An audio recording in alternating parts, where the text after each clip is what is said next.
This is Collected Clan, Episode 5.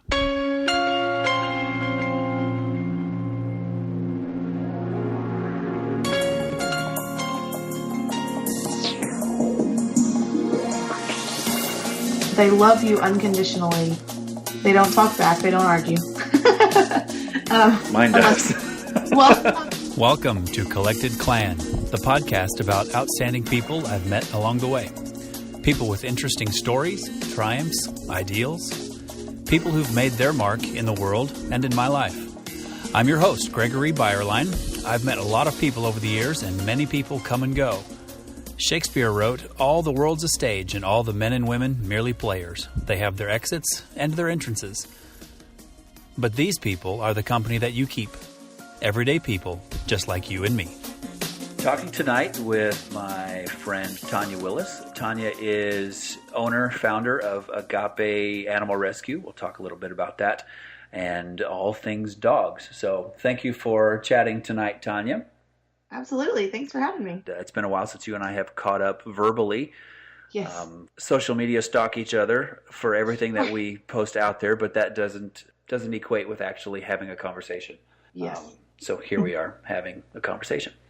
Well, I want to introduce listeners to you and also to Agape Animal Rescue. So let's give just a brief introduction, who you are and what Agape is, and why you started it. Absolutely. There's a lot to be said about all of those things.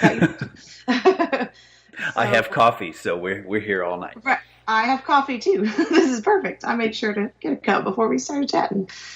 So I always grew up around dogs, and my family, if there was a dog on the side of the road, they would always stop. My parents, they'd pull over the car, we'd get them, we'd take them to the animal shelter. If we didn't take them home, we always would, adopt our dogs from shelters or our cats. So I was never really exposed to the breeder side and puppy mill side of things until later. I just grew up knowing we rescue animals. That's just what we do. But I never, of course, I always knew I would have a dog in my life, but I did not know that I would be rescuing dogs to this level until a little bit later. I was actually a special education major at college and thought that that's what I was going to do.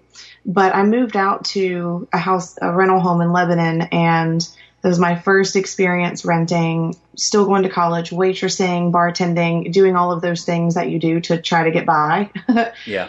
And I was driving down the road to run some errands and possibly go to work, and this little furball golden puppy just kind of fell out of a ditch into right in front of my car, and I thought I was going to hit him, and so I stopped. And I knew when I moved out that I would get my own dog. I would adopt my own dog at some point, and the universe had other plans. I did not know that he would find me. Yeah.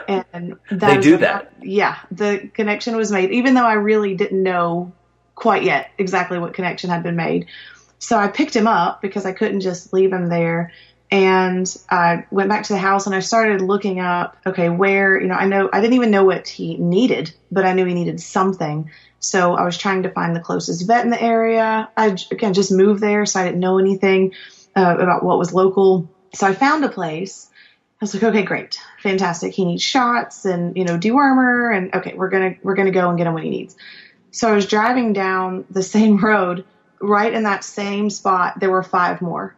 So I was like, oh my gosh. Okay. Nice. So somebody dumped a litter of golden lab puppies in a ditch, and I'm in my little Nissan Sentra trying to get to work and do my thing. And I picked all of them up, put them in the back seat, and drove off because I thought, I can't just leave them here. So I should say before I left, as I'm trying to put all of these puppies in my car, once I got them in there, I called my mom, and that was my moment. I called her and I said, I'm a special ed major, but I've had my God moment, and this sounds crazy and you're going to think I'm nuts, but I'm supposed to dedicate my life to rescuing dogs. This is what I'm supposed to do. And by the way, Mom, you're a grandmother. Right. You have 5 grand puppies. Surprise.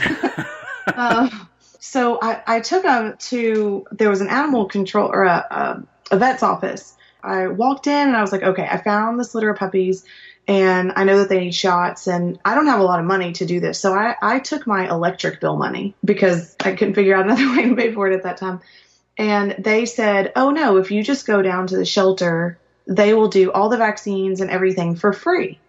Wonderful. I thought, this is great. So I drove all the way to the shelter and they said, oh yeah, sure, absolutely. We'll take them. We'll get everything that they need. And I stopped. I thought, no, I don't need you to take them. At that point, I wasn't educated about animal rescue and shelters, but so the stereotype was still there of the shelter is horrible, bad place. And I thought, no, you're not taking these. That's not what I needed. So I ended up going back and they said, oh, sorry, I thought you were just trying to get rid of them. So I got their shots, I got their dewormer. And then what did I do? I couldn't figure out now what do I do with these puppies? How do I get them help? I called rescue after rescue and nobody would even call me back. Nobody would return my emails. The shelters were all full with really high euthanasia rate. And I was just feeling very lost in how to do this. And so then I just started thinking bigger picture, how there's so many dogs that are dumped and displaced. How is anybody getting help?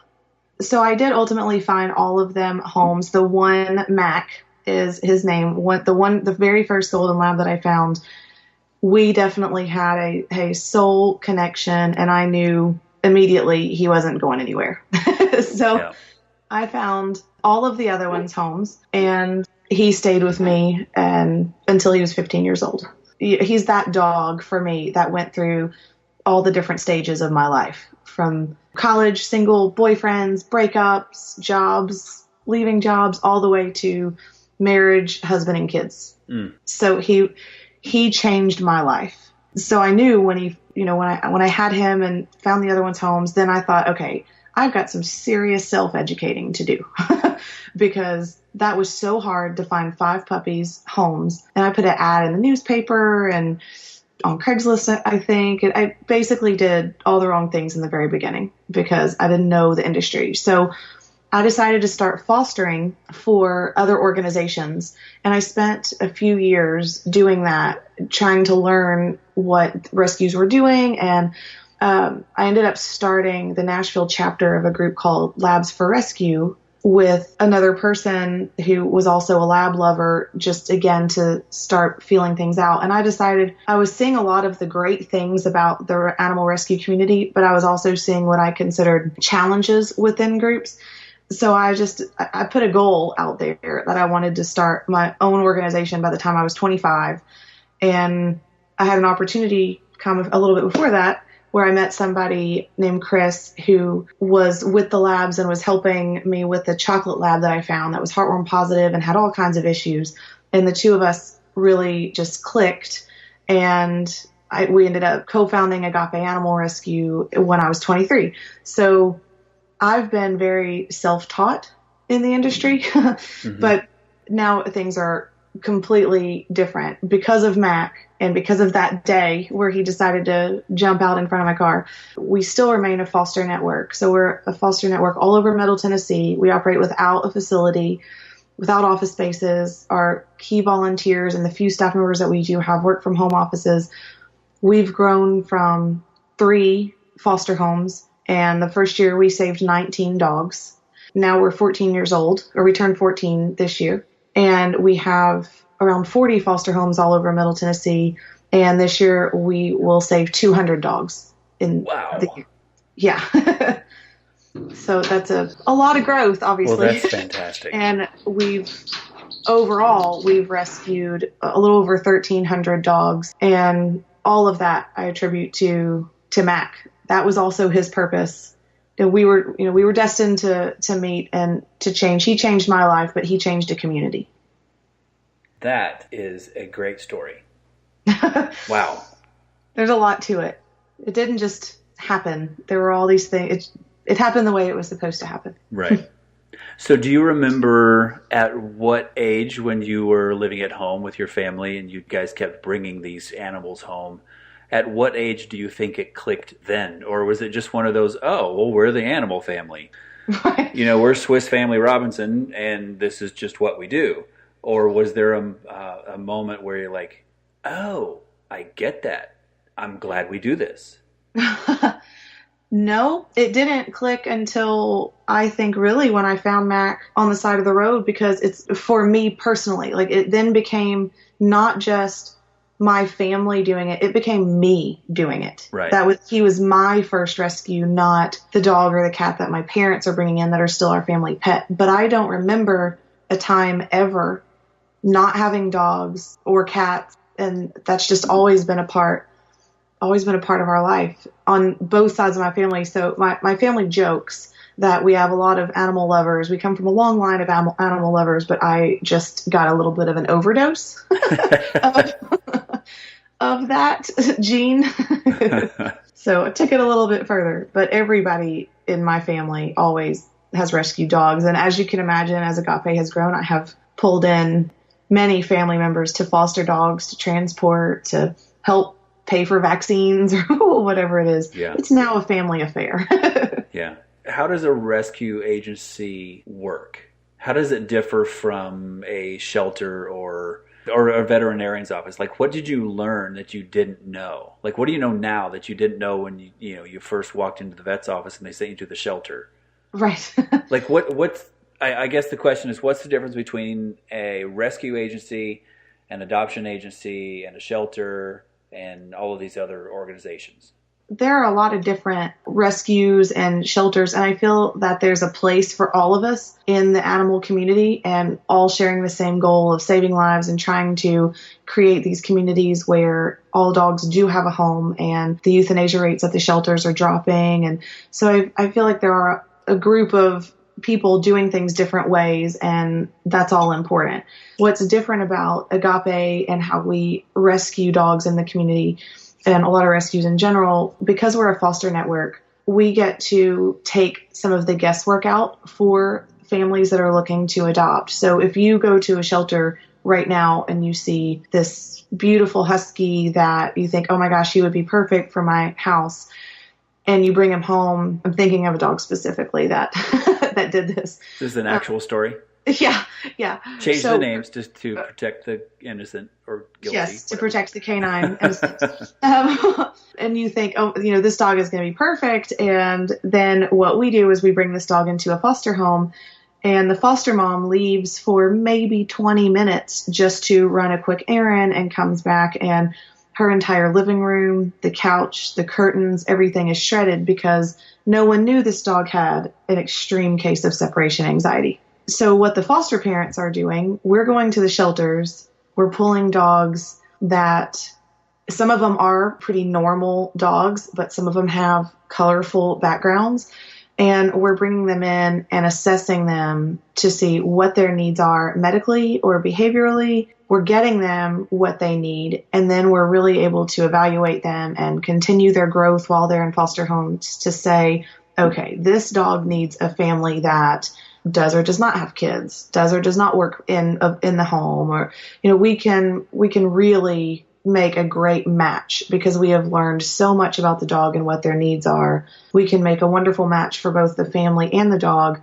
And with our process, we do a meet and greet first, then we do a home visit, and then there's an adoption. Over the time that Agape has been here, that's been one of the biggest learning curves. In the beginning, we did a lot of on-site adoptions where you can go to PetSmart and come in and adopt one of our dogs. And what we found was we were having a higher return rate.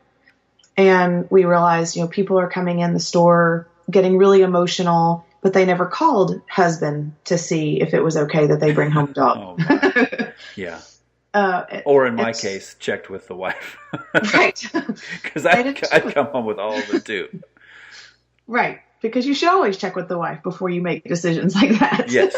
And so we were seeing dogs being returned because people were making very emotional decisions without really thinking through a 10, 15-year commitment. So when we changed the process, which was early on, we were about a year and a half into it when we decided, okay, we need to change this process. Since then, we have maintained over these 14 years a less than 1% post-adoption return rate. Wow. That great ratio.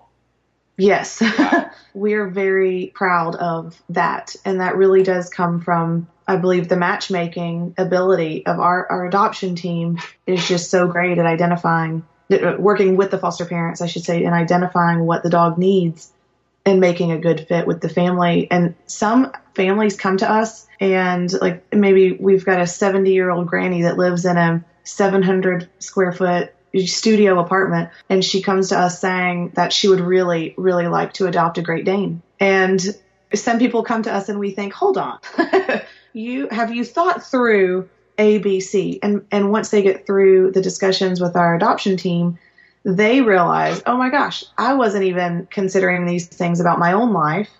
You're right. Wait a minute. I don't need a very high maintenance, very large dog when I am not able to keep up the activity that they need in a small apartment. Yeah. So that's just another beautiful part of our adoption process that really makes us successful in what we do. Yeah, that's excellent. I'm giving you a virtual high paw here for that 1% ratio. Man, that's excellent. So you started with you and Chris, just the two of you. Yep. What'd you say, 14 years ago? 15? Yeah. We turned 14 this year in June. 14. How quickly did you ramp up your foster network? Like what kind of growth? Like have you been at your current foster network for like the last 10? Or no. It's been a process, and there's been some ups and downs because the first year rescuing 19 dogs, that was a big learning year. And in the very beginning, some people don't know is that for the first year, we also rescued cats. Okay. And we figured out dogs and cats are two different worlds, basically. Yes, they are. So our cat team split off and created their own cat rescue, and we chose to focus just on dogs. And so it works out very well. We can refer to each other, but so that's a win. We have expertise, each of us, in what we do. And so that worked out there. So Agape Animal Rescue is technically Agape Dog Rescue. Right. Okay. Yes. Yeah, and actually, I was wondering that. That was one of the things I wanted to ask you. I was wondering that on the drive home tonight. So I'm glad you went ahead and put that out there. Yeah. And agape means unconditional love in Greek. And that is why the name Agape for what we do. When trying to figure out what should we call this, we were going through what do we feel about this? Why are we so passionate about this? And unconditional love is what kept coming up. And so when looking up meanings and different words, agape, when we saw that was just perfect. Yeah. Well, and that's what a dog exudes anyway. Yeah, definitely. Cats are another issue, which we won't get into because I am definitely a dog person. I like other people's cats. Yes. I like that other people have cats. Right. And I also like that I don't have a cat. There you go. My kids, on the other hand, keep hinting at, Daddy, I want a cat. I think that there's something going on about that because my daughters are both, I have 3. They have been asking for a kitten, and we're in the same boat. We keep saying, guys, we can visit some other people's cats. So we've got dogs. Yes. This is a dog house. It's just because kids want what they don't have or can't have, probably. Yes. Well, and in my case, and probably in the case with your kids too, is all 3 of mine have a deep interest in learning about things that they don't know. Yes. So yes, it is. You're like, well, we don't have a cat. Well, let's get a cat. Let's see what that's like. Maybe not. We'll introduce you to cats, but having a permanent live-in is maybe not on the table. Go to PetSmart and play with them. Yes, and it helps get them a cage and break. hand them back. Yes. Right. And let them find a home in a cat home. Right. How many dogs do you currently have adoptable?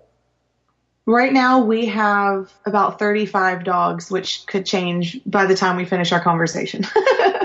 But we average could go around to 34, it could go to 36, or it could be 50. Basically. All of the above?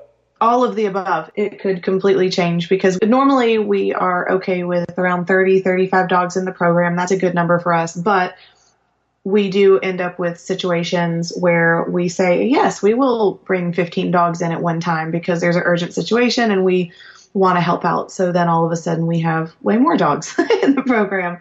Yeah. Or we'll have a weekend with a lot of adoptions and then we've got a lull. So it goes up and down. And that also kind of goes back to your question about the number of foster homes, that also dictates how many dogs we can bring in the program. And we have had that, like I mentioned, the up and down over the years. We built up our program and we're doing really good, staying at about 25 foster homes.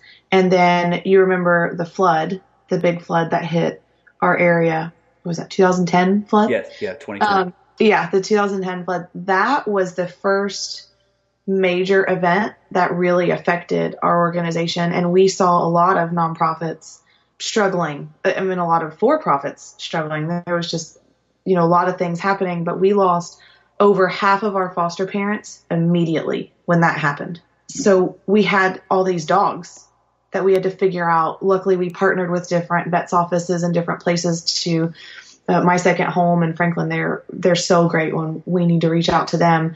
They helped us through this part as well. We had to put the dogs somewhere to give the families relief because we had some of our fosters, their houses flooded. Yeah. They had to go and help family. They, for whatever reason, that was a shock to our system. So after that, like everybody else in our community rebuilding, we also had to rebuild, and, donations stopped, adoptions stopped, and the calls for intake tripled. So it was, that was hard. That was hard. But then from there, we've been able to pick it back up. And now I would say are at the largest number of fosters that we have had. So this is a great place to be where we can handle 30, 35 dogs at a time and then still be available for emergency situations when they come up. Yeah.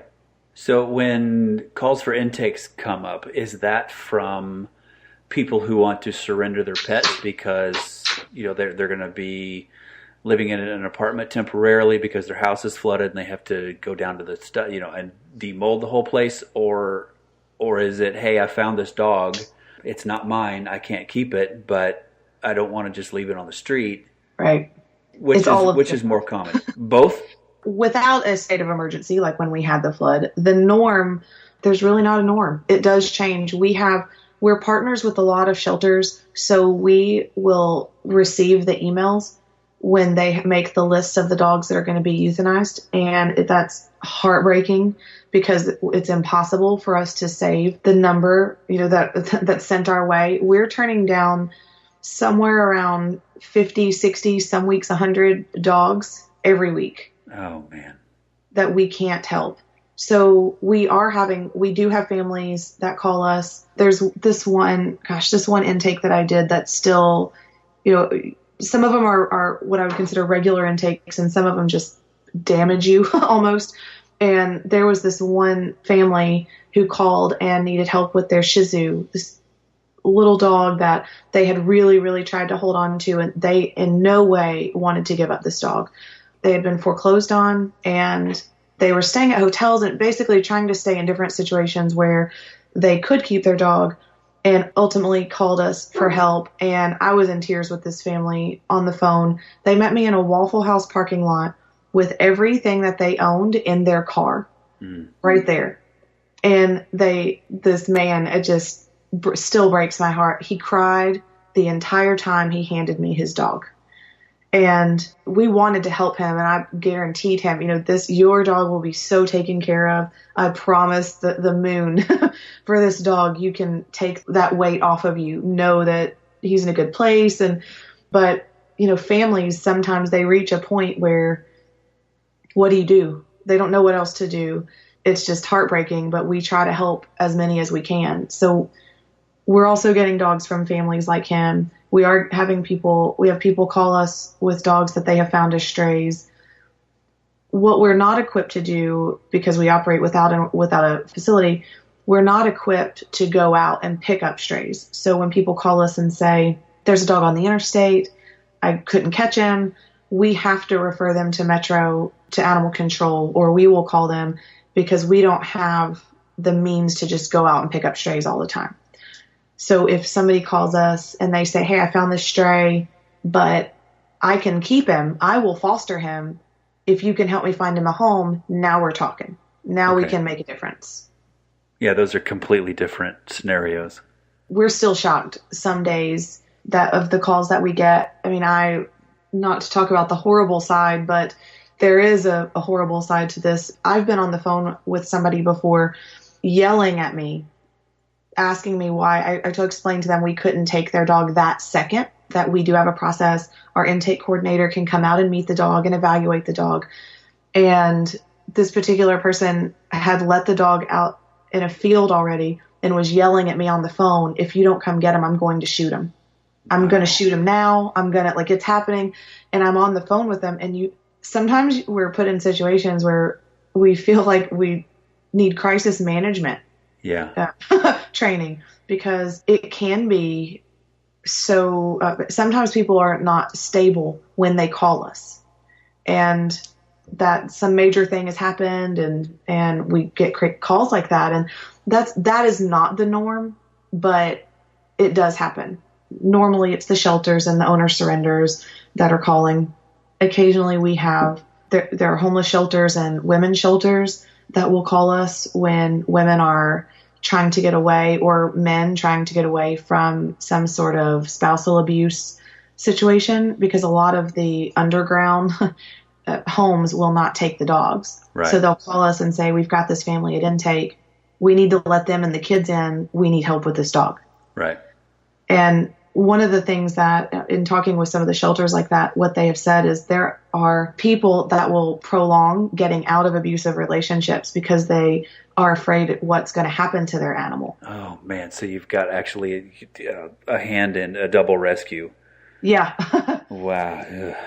Yeah. So we get them. That happens too. Wow. And then, of course, we have the large scale natural disasters or puppy mill busts that we'll jump in and support in any way that we can too. Yeah. What became of the caller who said, if you don't come get this dog, I'm going to shoot it? How did that play out? Unfortunately, with that one, I never got resolution, which is probably why it still sticks in my head. He ended up hanging up on me, yelling because I couldn't figure out, I couldn't even calm him down enough to say, can you please get to animal control? We'll meet you there. I couldn't even get to a solution. Because he was so irate on the phone and ended up hanging up. And I even tried to reach back out, and I don't know whatever happened.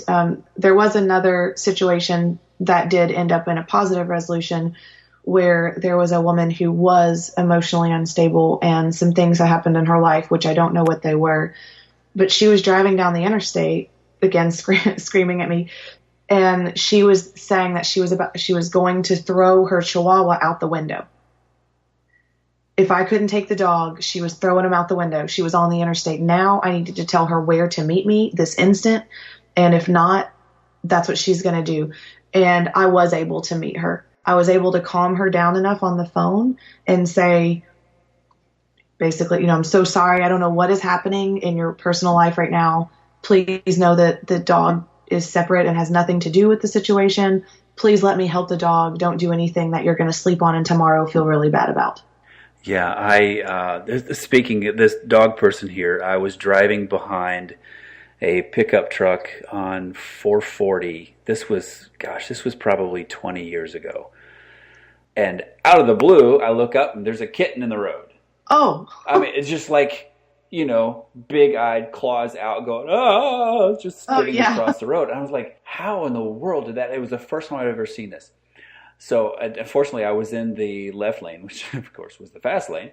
Right. And I pulled over, and I tried to get this cat, and that thing just froggered across the the opposite direction, and ended up, bless its heart, it was a great Frogger player, because it made it to the other side. I'm just looking at it going, what just happened? Because it didn't dart from the ditch. And as I was coming off of this experience, it occurred to me that schmuck in the pickup truck had just tossed it. Oh, gosh. I was like, wow, this is humanity. And I was younger 20s then, so this was my first experience with that. Yeah, that's horrible. Oh, gosh. And see, then you think, do you want to go, in any situation like that, I'm always going, okay, I really want to catch the person that just did that, but I want to help the animal. And so I'm going to go help the animal first, but I really want to chase that other person down and turn them in. Yes. Well, yeah, and this was even before, I'm going to date myself, this was before cell phones, and definitely before smartphones with cameras everywhere. Right. Yeah, as soon as I saw this kitten just it was like it was spinning on. It was like Bambi on the ice, Oh, but on 440 with cars going all around it, everybody swerving. I just instinctively pulled over. So by the time I wasn't even stopped, and that pickup truck was long gone. yeah. But yeah, it was really strange scenario. See, when you think about the dogs that are being dumped and the cats that are being dumped, here's the part that you have to latch onto, because it's really, even with just sharing some of these stories, you can see where burnout and rescue fatigue and this is really emotional and can really damage your view of people. Oh, completely, yeah. And because I've had problems with that. I mean, everybody at some point has problems with that. I went to a shelter one time in the very beginning when I was still learning and teaching myself and learning from what other rescues do. I went into Rutherford County Animal Control, and we had 2 foster homes open. I believe it was 2. And so I thought, okay, I'm going to go in here. I'm going to pull 2 dogs. I went in, and there were so many dogs, and I got stuck. And this wasn't my first time bringing dogs in. So it just all kind of hit me at a strange time. But I was going in there and I was looking at the dogs, and it just hit me that I can only save 2 of you. And I felt like I was saying, no, you're not good enough, or no, there's some reason that you don't get to get out of here, or because of my choice, you're going to die. Yeah. And you're not. And I completely lost it. And ended up in the parking lot on the phone talking to a family member trying to calm me down because I couldn't stop crying because it was just so overwhelming.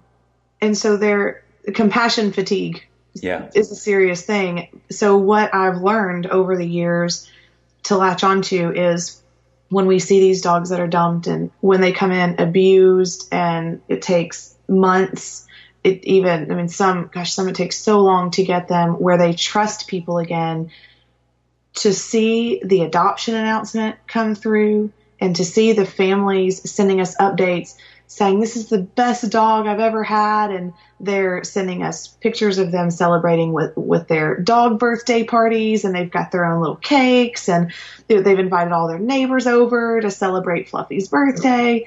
And, just to see them go from discarded and a throwaway to king or queen of the castle, that's the part that I think washes away the compassion fatigue for me personally.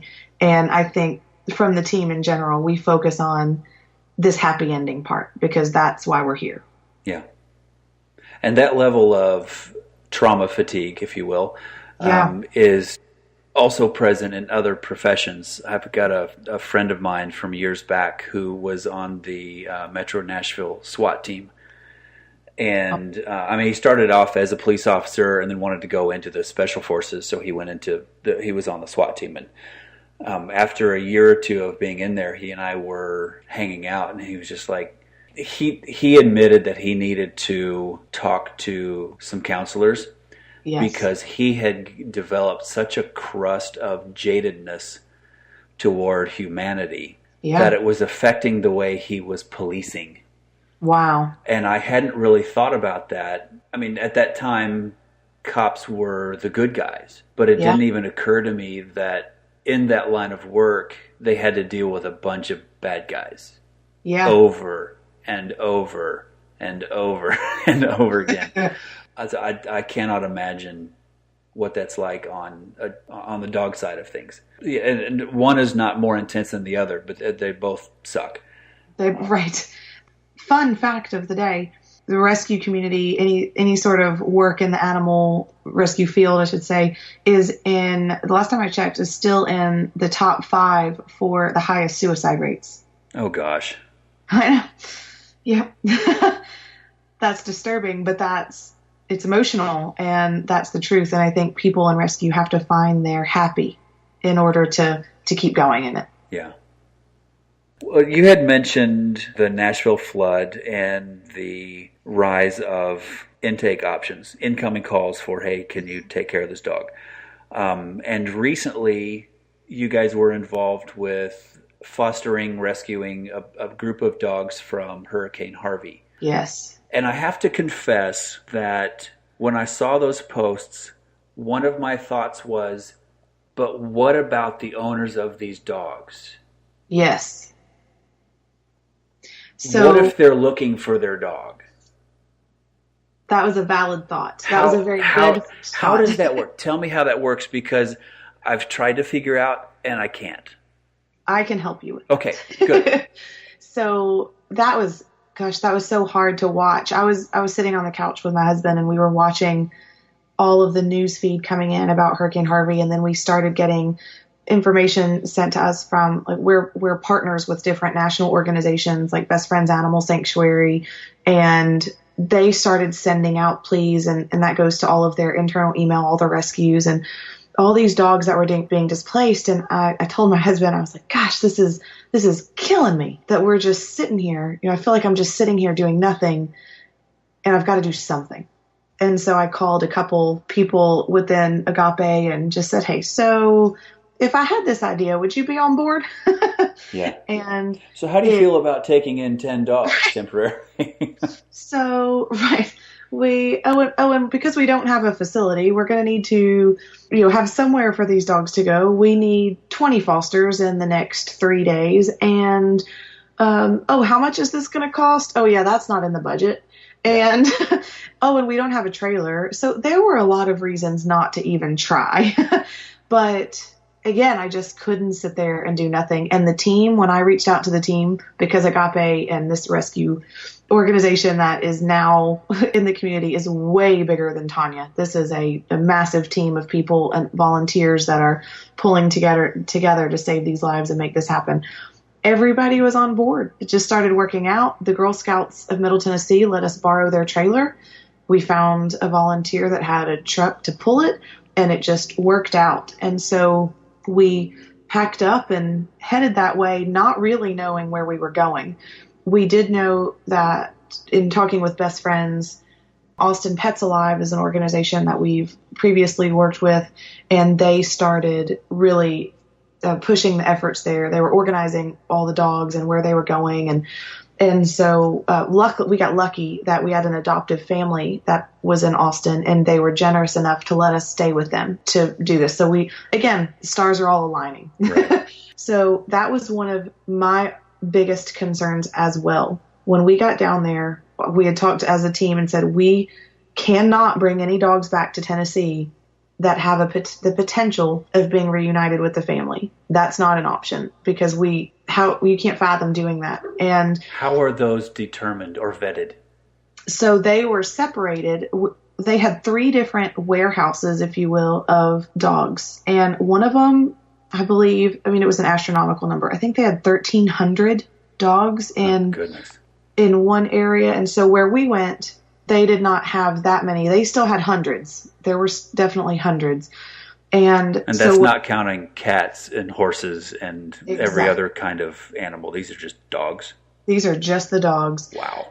And when we pulled up, the very first thing that we saw was this family coming into the facility at this empty space that they rented for this. And they were looking for their dog. Their house was gone. Everything was gone. And they were driving shelter to shelter, or I should say dog hotspot, to where these dogs were being put, trying desperately to find their dog. They didn't let their dog go. Their dog was spooked and got away. And they were doing everything they could to try to find their dog. And so what we did was we told them, and a lot of rescues did this because this was a concern for everybody. We only took dogs that were in the flooded shelters that were already in the shelter to make room for the dogs that were displaced that needed to be reunited. Genius.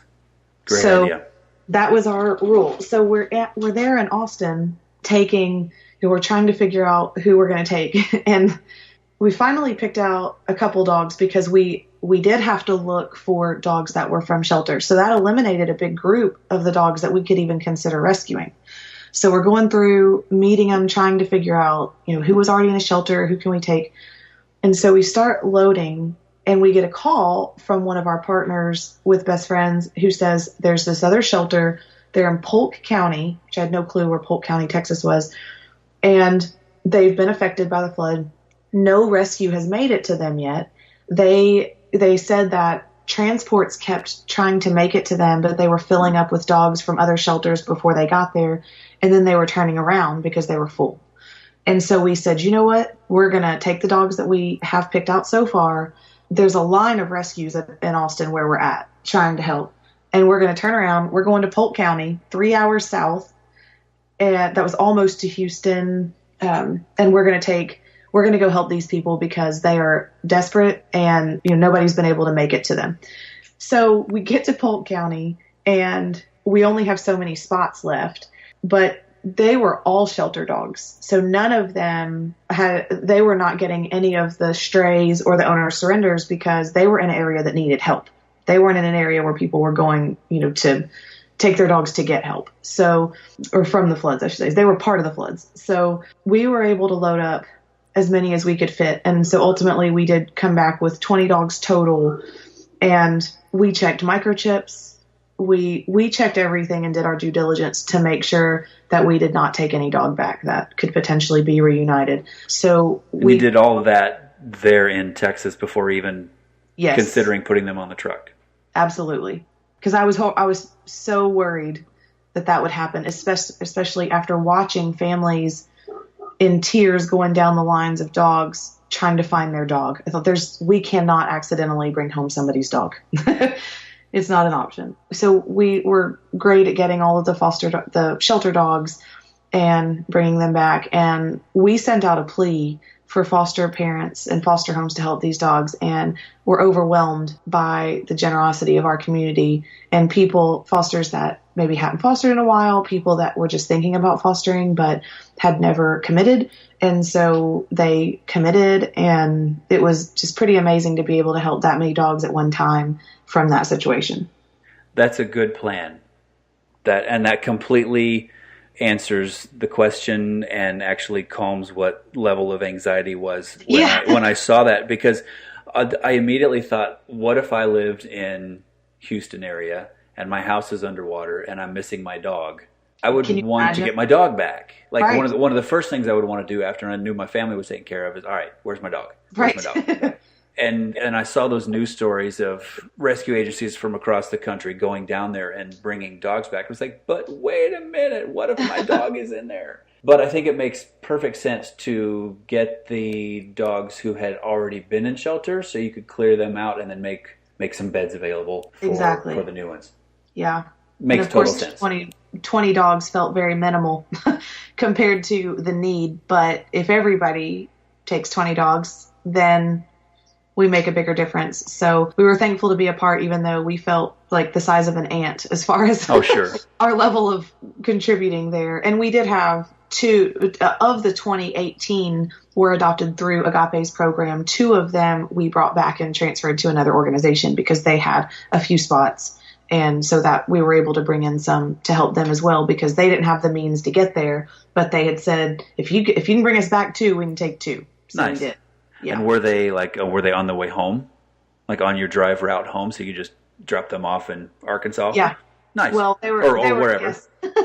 They were in Tennessee, but yeah, it was like, okay, perfect. Well, we can load, because we knew we could bring in the 18, and so it's like, all right, let's load up 2 more. We've got another organization willing to help. So that's exciting. And we loved that we were able to do that. And the group of people there in Polk County they are people that their personalities and their love and commitment and passion for the dogs, it was just so, gosh, the word is not coming to me of how passionate these people were and how much they loved and cared for these dogs, even though they had so many that they were putting 4 dogs in one kennel. And we really formed a great relationship with them. And that is why recently, in the past month, we've stayed in touch with them. And we found out that a lot of the organizations there have not been able to rebuild. And some of them are not going to rebuild because they are still, their shelter was not taken out by the floods all the way. They were okay. So they're still operating. But what's happened is now the other counties and the areas that do not have options, it's causing an overflow of people coming to Polk County. Right. And so they basically sent out an SOS plea because they're getting so many dogs and so many puppies. And I think they had 100 puppies and a couple hundred adult dogs all within the past couple months. That like the numbers are just astronomical. And so again, we thought, okay, well, we'll do the best that we can to help them, even though it feels very minimal based on their need. But we were fortunate enough to find a volunteer team that was willing to bring dogs from Texas all the way to Memphis. So our team just had to travel to Memphis and back. And so we were able to bring in 13 more dogs from that shelter to help them lighten the burden a little bit. So that was another exciting thing. And we called on My Second Home Pet Resort in Franklin. They're such great partners with us in emergency situations like this again, that we called them and said, okay, well, we've got 13 dogs coming back at about midnight on Saturday night. Do you have anybody that would go in and open up for us? Oh, and we called our veterinarian also and said, so we've got these dogs coming in. Again, super inconvenient Saturday night at midnight. And she has a newborn baby who she has to breastfeed every so many hours. Oh my gosh. And she came and bless her, she came and she was like, all right, I've got to do all the assessments within this and this, cause I've got to get back before the baby wakes up. And there are so many people, volunteers, and there's just so many animal lovers and people with the Agape team and beyond the Agape team in Middle Tennessee that are willing to inconvenience themselves and their lives so much just to help a dog and to better a dog's life. You know, I always have this moment when we're doing the larger rescues, or to see the team unloading 20 dogs from the trailer after such a long trip from Texas, and here recently, you know, helping unload 13 dogs from the other county shelter. It's so humbling to think that because I found a puppy in a ditch, right, somehow all of these people are also saying, I am just as passionate. Essentially, this whole operation, everything's honoring Mac and his life by saving all of these other dogs. And I'm always blown away at the number of people that are willing to jump in and help when this was really something that was an idea on the side of the road in a ditch with puppies. a spontaneous improv idea. Right. I think those are called epiphanies. Yeah. That was one heck of an epiphany. So what is it about dogs? Why do we respond to them the way we do? I think the first word that comes to mind that I think of is loyalty. They are so loyal to a fault. They love you unconditionally. They don't talk back. They don't argue. Mine does. Well, I was going to say, unless it's in the form of... From time to time, yes. Right. But when you're extremely happy, when amazing things are happening in your life, when horrible things are happening in your life, they are there for you. And they are just so loyal and loving to you to a fault. When there's a bad person that abuses them, sometimes they are still loyal to an abuser. And, they have this loyalty about them that really stands out to me when I think of why dogs. I kind of think, why not dogs? Right. Why not more dogs? Right. Why not more? There's a good thing there are county regulations on how many dogs. Yeah. Let's keep them coming. But they're always there for you 100% unconditionally. Why not dogs? Yeah.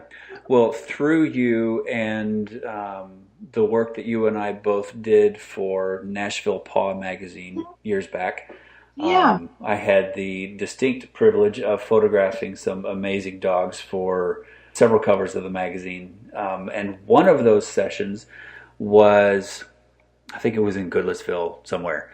And where it is doesn't really matter. But right. I first learned of ARC. And I want to say ARC stands for Animal Rescue Corps. Yep. Is that correct? Okay. That was a super cool thing because I was unaware of that organization. And I have since seen several news stories where they have gone and do what I'll call, for the lack of a better term, a raid. Yes. Or what do they call them? Oh, you could call it a raid. Call it a raid. Extraction. Okay. Extraction, yes. What constitutes an ARC raid?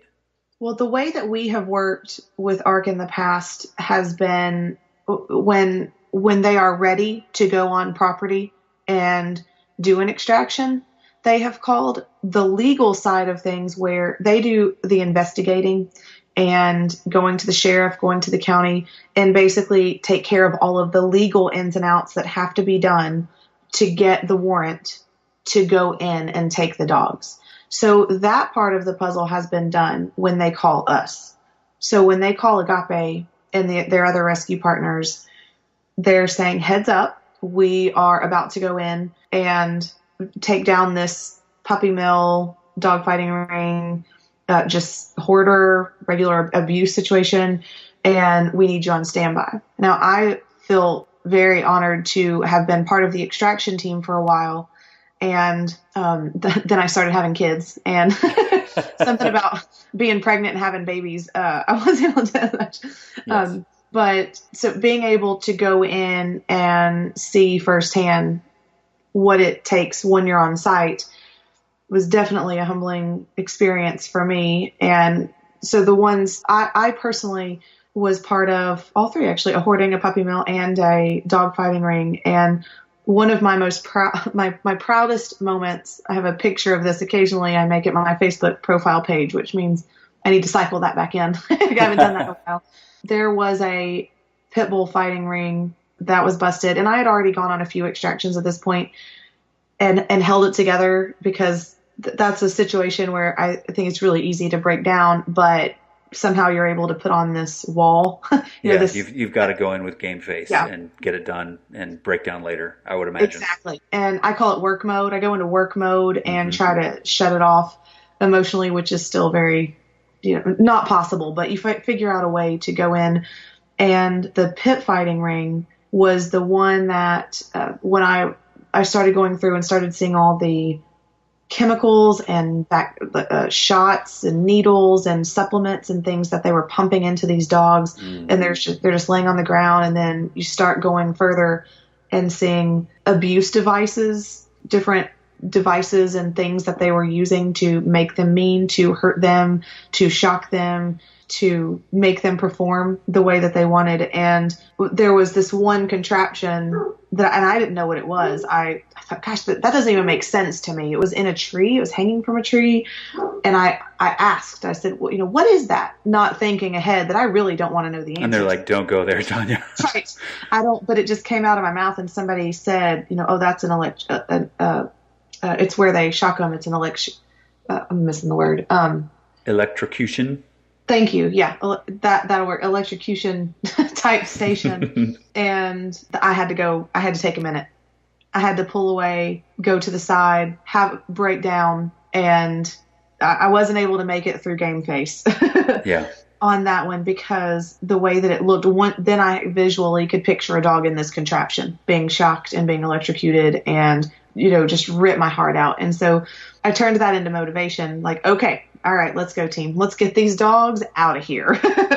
Right now. Right now. Yeah, there were so many there. So that was the worst one. And we brought a dog back from that situation, a little puppy who was stuck in a rabbit hutch. And the way that this property was found was by a fire. So the county sheriff and different people were coming to put out a fire and found it and called. Wow. And this little girl was stuck in the rabbit hutch, and she couldn't get away from the smoke. So she was a baby. She was only, I can't remember, maybe 3 or 4 months old. And we brought her, and one of the most amazing foster moms, she did everything that she could for her. And she started having some problems breathing. And we found out later it was because of all of the smoke that she had inhaled. It actually stopped the development of her lungs. Oh. So we ended up ordering these breathing treatments and masks from Canada because we found this very specific thing for dogs that would possibly work. And unfortunately, she ended up passing away. And we tried for months to rehabilitate her, but she couldn't get away from it. It just stopped her development. And that was awful. That's horrible. You don't want a dog that's experienced that, that we want that happy ending. That wasn't supposed to be her ending. Yeah. Gosh, but there were other dogs from that situation that that came out and mated and found homes. And then the puppy mill and the hoarding ones, they're just as hard for different reasons. There was a Shih Tzu that I remember somehow on a cage. They were in cages upon cages, but this Shih Tzu had been in one spot for so long that his hair had grown into the cage and he had to be cut out. Oh my goodness. The mats were part of the cage. And, so wow. the things that even before having the opportunity to do that with the ARC team, you think, oh, puppy mill. Okay, I know what that is. There's a lot of dogs not taken care of, but I didn't realize until stepping foot on some of those properties, the level of abuse and filth. And this is really gross, but maggots coming out of dogs and wounds, and the dogs are inbreeding. And so there's deformities, and there's just a lot of medical problems, a lot of behavior problems, some that can be recovered and some that I think there is a point where you break the spirit and they can't come back. Yeah. That's a hard part to see when you get into those large busts. And when they come into the foster homes, the foster parents, man, they're amazing with these dogs. There was a group of them that we brought in. They had never seen light before. Goodness. And so that was a new one. I thought, gosh, I'm not really sure what to do about that. We had to keep the dogs with covers over them in crates and expose them to light little by little. Barely, because their eyes were not used to, their eyes had too much sensitivity to the light. Talk about starting from ground zero. No kidding. So, and some of them have never, they freak out when you drop a spoon when you're cooking, or when you use the hair dryer to blow your hair, or just normal things, doing the vacuum, which socialized dogs have problems with vacuums. Yeah. But little things, day-to-day life that you think about, just taking the trash bag out of the trash can, and they go flying through the room and completely freak out. And so these foster parents they are so committed and so talented because that's frustrating. It can be very frustrating to rehabilitate a dog that comes from what I call a colorful background, abuse, neglect. It can be really hard, and you have to have a very high level of patience to get through that. And how fortunate are we that the foster parents say, I got this. I can expose them to new things. I can do this. Especially the foster parents that are willing to take the pregnant moms and the babies and go through all of that. At Agape, we have a puppy program specifically for where we have a group of foster parents that have gone through and had a little bit more training in puppies and mamas and birthing. And so we're fortunate to be able to help in that area, because not all rescues are able to help. And in the shelters, it's not a good thing usually for a dog to have the babies in the shelter because of all the germs and disease that they're exposed to immediately.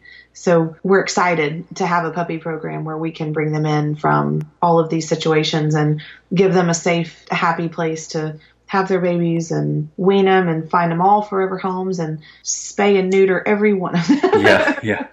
Yeah, that's good work. What do you think the psychology, or psychosis, if you will, about puppy mill operators and hoarders? Is there a common thread? Like, what makes them do that? In my personal experience, the different situations that I have been involved in have all been different. And some of them, I've often wondered the same question. So I have a little bit of speculation, and I don't know that there is any real proof behind all of this, but I know from what I have read and from what I understand, most of the psychologists say that there has to be, and I believe there has to be, some sort of mental illness. Yeah, there's a level of trauma at play there somewhere. Yeah, definitely. But with the pit bull fighters, with that ring, there's a lot of money wrapped up in this. They are making a lot of money. Yes. And so I think that sometimes that is motivating. Even the breeders, they're selling puppies for $1,200, $2,000. I have 3 dogs right now, and right now, like that's going to change soon. I have 3 dogs. It'll change tomorrow. That's not changing. I have 3 daughters, 3 dogs. That's how we operate in our household. And all of my dogs are rescues, of course. One I drove to Alabama for, and the other 2 I adopted from Agape. Everybody made fun of me when I adopted one from another rescue in Alabama, but I found him and he called to me, Yep. We had a connection online. But one of our rescues is a Newfoundland. Oh, He's a huge bear. I must wrestle this newfie. Yeah, oh, you would love him, and everybody loves him. His name is Bruce, Robert the Bruce Willis, if you will. And Bruce. right, yes. He's thinking, where is my mom right now to snuggle with me to go to bed? But this is a perfect example. This family paid, I believe, over $2,000 for him from a puppy mill, and they decided they were going to get a divorce. Neither one of them wanted him, and I found him on Craigslist where they were giving him away for free. Oh, my. And I have a rule. I never go on Craigslist because I will just stay up and cry and drink wine all night long. Yeah. Well, hey, bonus, there's wine. Bonus. Because that's the only way I can get through those. Well, yes. But there was some reason this day that I was looking on Craigslist and somehow I got on the pets and I started emailing people that were giving away dogs for free. Please don't do this. Please understand this is where the pit fighters or dog fighters. They don't even have to just be pit bulls. The dog fighters are finding their bait dogs. This is where, bad people are going for free dogs on Craigslist. Mm-hmm. Please stop. Here are the facts. Look at your local rescues, take them to the shelter, whatever you have to do. And that's how I stumbled upon Bruce. And the person responded out of all these people that I'm feverishly sending warnings to because that's what I was doing in that moment. That's what you do. Right.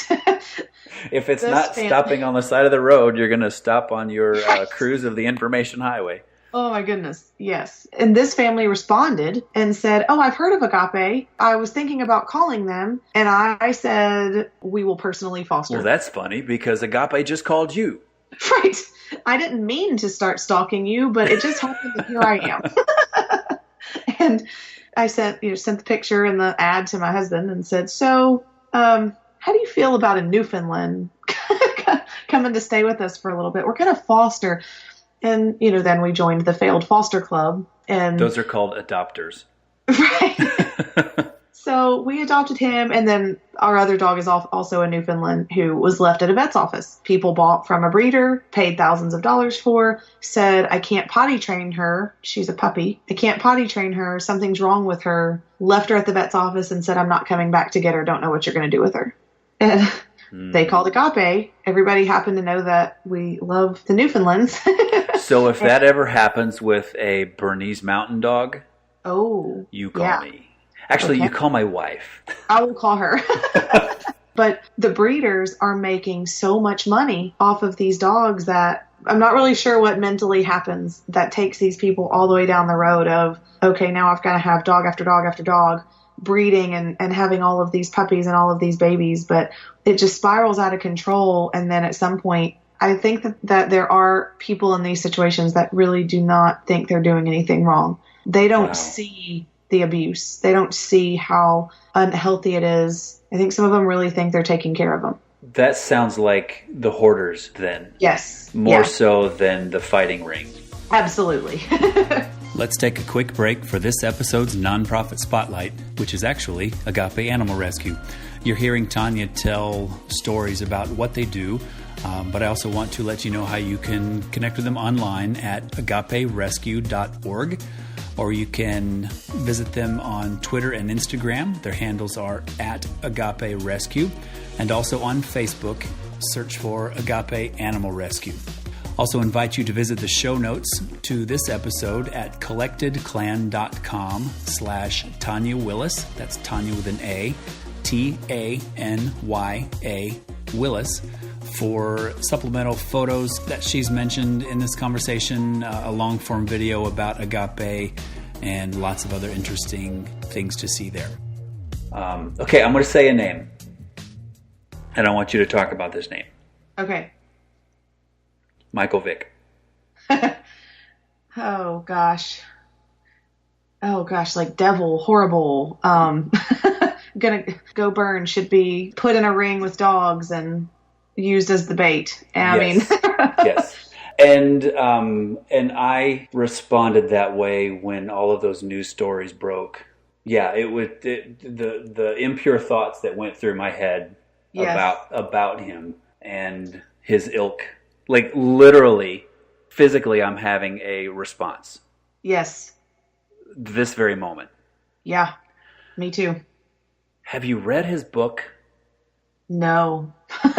Have you? Yes. Oh, gosh. And I'm going to do something I never thought I would do, especially since I'm having this physical response. I'm going to recommend you read his book. Oh, gosh. That's a strong recommendation. I don't know if I can do it. Wow. It's pretty powerful. It's an autobiography. Okay. That he wrote. Probably had a ghostwriter to clean it up. I mean, that's very common. Coach Tony Dungy wrote the foreword. And it is called Finally Free. Now, already I'm mad at the title. So, you don't get to say that. No, I'm just kidding.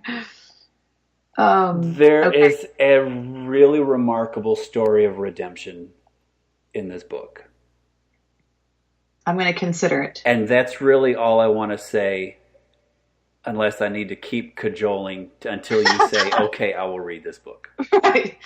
I am at, okay, I will consider it. Okay. Here's an easy way you can consume this book. If you have a library card, download the Overdrive app from the App Store. Punch in your library card stuff. The audiobook is available on Overdrive. Oh, great. So you can listen to it when you drive your car or whatever. Yeah. You don't actually have to stop and dedicate precious time to holding. I mean, I'm a big fan of holding books also, but I get more books read if I can have them read to me into my ears. Me too. I read this book in a day. Wow. Okay. I hit play, and it went. And it's that kind of book. I mean, it's storytelling. Right. It's not like a technical how-to, or it's not a science book, or it's not a philosophy book. Well, it kind of is, but it's not anything. It's not how-to. It's not steps 1, 2, 3. Okay, now I need to take a quiz. It's a story. Okay. And I highly encourage you to read it. Well, since it's an audiobook, that's better. So in the spirit of being open-minded, I will take you up on that. Okay, deal. And then offline somewhere, because you'll probably finish it long before or long after this is released. Yeah, let me know when you've read it. And if I've not released this episode yet, oh yeah, we'll do a follow-up. Okay. And I'll tag it on the end, or we'll just do a follow-up anyway. Okay. I recommend it. And that's all I'm going to say at this point. Okay, yeah. Don't ruin it. You can't ruin it. I'm going to go into it with angry face and see what happens. Oh, hey, I did too. I did too. I get it. And obviously, those feelings literally are still seated in my physical being, because as soon as I said his name, my heart started going. Yeah. And my body temperature rose. But I think the book is a worthwhile read. Okay. Yeah, because that can't be about the money. He's a millionaire. Was. I don't know if he still is. Or he's a pro player, I assume. Right. I don't really know how much money he had. Right. But, he'll tell you. Yeah. He talks about it. Okay. I want to chat a little bit about the Meet Your Next Running Buddy event that we're going to have. I am too. I'm thrilled to death. Okay, I've had 2 rescue dogs in my adult life. One I think you met Sunday. Yes. She left us 3 years ago. She was 14. Oh. We adopted her from Nashville Humane Association. And this was when they were over on Harding Road in that small brick building. Oh, yeah. And side note, when I learned that they were going to move, I happened to be driving by the building where we first met Sunday, and I noticed that their sign was still on the building, but it was an empty building. I'm like, oh, I've seen the plans for this lot. They're going to tear this building down. I want that sign. So I messaged them, told them the story. Hey, we met our dog there. We adopted her, blah, blah, blah, blah, blah. I know the building's empty. I know it's going to get torn down. I know you've changed your logo. I know you're on same side of town, like whole 9 yards. And I said, all I'm asking is for permission for me to go take your sign. That's awesome. And they, they did their due diligence, and they ran it by legal, and they sent me this super simple form saying I wasn't going to use the logo for, to start my own humane or whatever. I was like, no, seriously, I just want a souvenir. I love the sign. And it was their old one with it was like a cat on crutches and a dog in a wheelchair with a... Oh, gosh. I mean, I love that logo. But it's also the background of our first family photo. Oh. Where we had our little poofball Sunday, who was 12 weeks old when we met her, and we had someone take a picture of us in front of that sign. Oh, wow. Anyway, that sign is in my garage. That's awesome. Still, I've moved it 4 or 5 times. I keep saying I'm going to mount it to the inside of our privacy fence just so it's decorating our backyard. Yeah. And maybe this summer I will actually do that. I think you should. I think that needs to be back on your to-do list. That was a very long rabbit hole on... Okay, dog number 1 came from Humane Society. Our current dog, we also adopted. So Sunday left us on January 2nd, 2015. The following week was one of the darkest weeks of my life. Yeah. With no dog in the house. It was driving us nuts. We were expecting our 3rd child due in April. So 2 kids already. Yeah. Lose our fur baby. Got another one on the way. A week in the house without a dog. My wife was the one who went to the rescue agency website and sent me a picture of Clementine. I was like, oh, look at her. But then she said, but I don't think now is a good time to get a dog. Right. Right. So a week later, Clementine comes into our house exactly. for a 2-week home visit and a trial. And this girl was mine as soon as she came in the door. Oh. Yeah. And she is awesome. Asleep on the floor, sitting here next to me. She's my running buddy. She's an amazing girl. So anyway, all of that to say, I had often said that whenever we have another dog, I would like to get a running dog. Because Sunday kind of was, but she wasn't like a running dog. Okay. Her legs were a little stumpy. She could run for maybe a mile or 2, but I was planning on going longer. And I mean, Clementine and I are up to 10, 15 miles when we go out. Wow. Okay. And she's just got these long legs, and she's just prancing the whole time. Wow. Okay. Unless we're on the trail and it's it's deserted and I can drop a leash, and then she just scurries and chases squirrels and all that stuff, and then comes back and finds me. So anyway, I've had her for 3 years. Was able to run with her for the past 2 because she needed to grow, of course. We checked Agape's site. I promise you, we did. I remember you did because you asked about a couple, and. Yes. Or there was I remember comments on Facebook or something like that. I appreciate that you looked, but I understand it's got to be about the right match. Well, so I'm just we excited didn't find a love connection at the time. Right. However, and the funny thing is I still feel like you are my rescue organization, even though the 2 rescues we have did not come from Agape. Oh, I appreciate that. Because even to this day, I don't have a relationship, a connection with those other 2. I mean, Natural Humane to an extent, but not the other. And right. It's no fault of their own. We got busy. Hey, our son was born 2 months later. Right. So anyway, and you and I go farther back than them anyway. So for the last 2 years, here I am running with Clementine, having the best time. She always says yes when I grab my shoes. She gets excited, and I'll take her on runs with my human running buddies. So I would see the posts that come across the Agape Facebook page, and I would send them out to my running club. I'm like, running buddy, get your running buddy. I mean, and this one's, and if they're over 12, 14 months, I'm like, this one's running buddy ready. Running buddy you ready. Just gotta find that. So I think there might have been 1 home placement from a running club. Oh, well, that's from great. that. Or I got a message from the potential mom. She said, I'm so glad you sent me a picture of, I think her name was Gypsy, and I'm hoping it actually went through. But it was then that I thought, you know what? The adoptable links are good, but there's no puppy breath. There's no tail wagging. There's no, hi, how are you? So I had this idea, and your very able events coordinator, Kelly, has come up with a great Meet Your Next Running Buddy event, and I'm so looking forward to it. And I'm just crossing my fingers that, a few months later I can say, okay, we're going to have a dog run, and everybody get their dogs together, and we just go run the town of Nolensville with our dogs on leash and just have a good old time. I love it. And we have a handful of perfect running buddies, in my opinion. Awesome. Well, Kelly has been super great to work with. She basically put some skin on the skeleton of an idea that I threw her way. And the events coordinator for our club I think she's got 2 dogs, and one of which is a standard poodle, giant poodle that they run with. So I've got my fingers crossed that somebody's going to find a forever running buddy. I love it. I hope so too. And do you remember your friend with Gypsy? Was her name Elizabeth? Yes. Elizabeth and Bart is the dad. They are the ones that adopted Gypsy. Oh, good. Yay!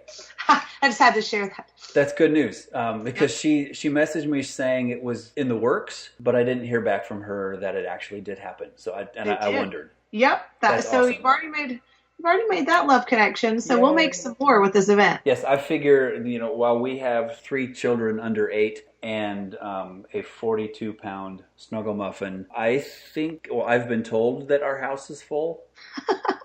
I need to talk to her about that.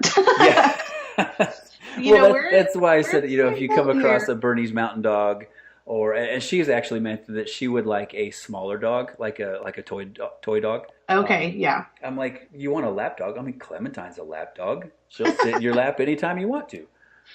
She'll take up your lap and your chest, but she'll just invite her in. But she will get on your lap. Yes. Yes. Well, I hope at some point we can be a more than one dog house. But if we can't, that's totally fine. I mean, I get it. So until then, I'm going to continue sharing your posts and continue trying to get some running buddies for my running buddies. No, I think that's awesome. And I do have to say that I really appreciate that you all adopted while pregnant and did not call and say, I'm pregnant and having a baby. Can you take my dog? See, I love that we are the same. You are my people. Because that's 2 of the dogs that we personally adopted were when I was pregnant. Twice that happened. And people are like, oh my gosh, are you crazy? What are you doing adopting another dog, especially a large?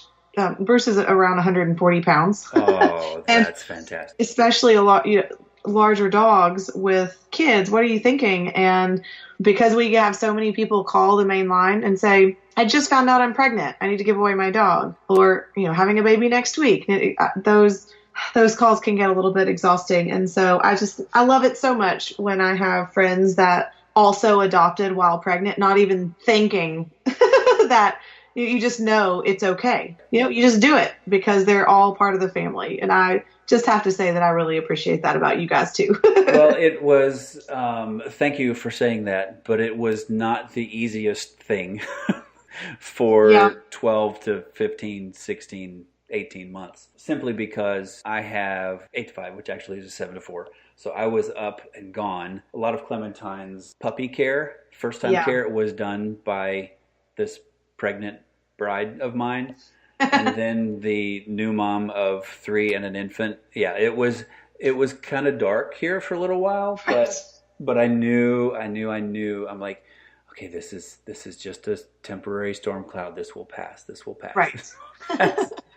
This will pass. And it finally did when we were able to sit down one night and watch the movie A Dog's Purpose. Oh, yes. They're just amazing creatures. It was named a Meet Your Next Running Buddy, but in this running group, there actually is a large group of walkers. That's good. My emphasis is on a running buddy because that's what I do. What I'm saying is if you come up with a dog that would be great for a walker, like if you have a senior dog, maybe? Yeah. As long as this dog could keep moving, then they would be a great walking buddy. We can take that angle too. Yes. I'm really looking forward to that. If for no other reason, then I just want to lay on the ground and have these dogs just pounce. Right. And I want to get tackled. my crew usually loves to go. We hike a lot, and Nice. one of my Newfoundlands, Bella is the other one. She's Princess Isabella Willis. Of course. And then because I've shared the two names, I just have to share that the Shih Tzu is William Wallace Willis. William Wallace. So Braveheart theme, that's all my husband's doings. Yeah. But Bella loves to hike and go out. And so with any luck, depending on the weather, hopefully I'll bring you a big Newfoundland to cuddle with too, because they're just such amazing colors. Yeah, that would be awesome. Well, this is great, Tanya. I appreciate your time tonight. Thank you for doing what you do and for your time and excellent conversation tonight. Absolutely. That's what these are about. I love this. And I can talk dog for a long time. So. Hey, as can I. Oh man, Well, thank you for doing this too, and for putting the event together with Kelly, and all. This is just bringing light to the Agape dogs and the Agape program in general. The more people that know about us, the better. The more lives we can save, and more fosters we can grow and bring on board. And so this is great for everybody. That is the idea. Yep. There you have it. If you enjoyed this, subscribe and share with your friends. Go to Apple Podcasts, Google Play, or wherever you get your podcasts. Search for Collected Clan, leave a review and a rating, and subscribe. See more in the show notes for this episode at www.collectedclan.com/Tanya Willis. That's Tanya with an A, Tanya Willis. And a big shout out to my friends Worldwide Groove Corporation for this episode's original music. The song is Mimosa from their album Chilladesiac Lounge Volume 1. Check out more of their music at worldwidegroovecorporation.com. Now go be you.